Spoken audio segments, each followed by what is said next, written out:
আসসালামু আলাইকুম। আপনারা সবাই কেমন আছেন? আলহামদুলিল্লাহ আমিও ভালো আছি আপনাদের দোয়ায়।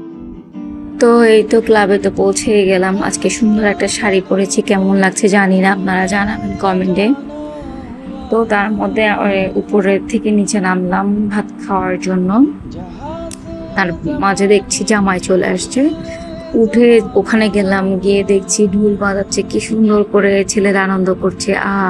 মেয়েরা দাঁড়িয়ে আছে আর ছেলেরা নাচানাচি করছে, তারা আওয়াজে ফুটাচ্ছে, কত সুন্দর লাগছে। তো আমি একটু করে আপনাদের জন্য ভিডিও করে নিলাম। ভাইয়া তখনও গাড়ি থেকে বের হয়নি, গাড়িতে আছে, ওদের অবস্থা দেখছে আর কি কি করবে আর।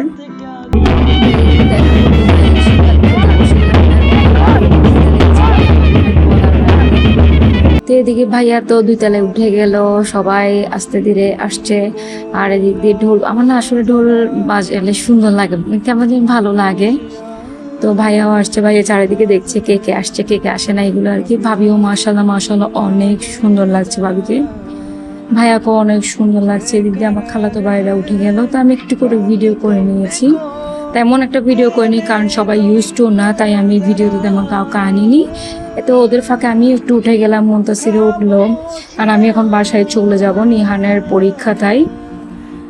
তো আমার ভিডিও সবার থেকে কেমন লেগেছে কমেন্টে জানাবেন। এখন বাসায় চলে যাচ্ছি, কারণ আপনাদের ভাইয়াও আবার ঢাকায় চলে যাবে, তাই সবকিছু মিলাই দৌড়াদৌড়ি আর কি। সামনে বেলুনওয়ালাকে পেয়েছি, একদম বলছি ভাইয়া আমাকে একটু ভিডিও করবো, একটু বেলুন দেখছি, দিয়েছে। ভিডিও ভালো লাগলে শেয়ার করবেন। সবাইকে আসসালামু আলাইকুম, বাই।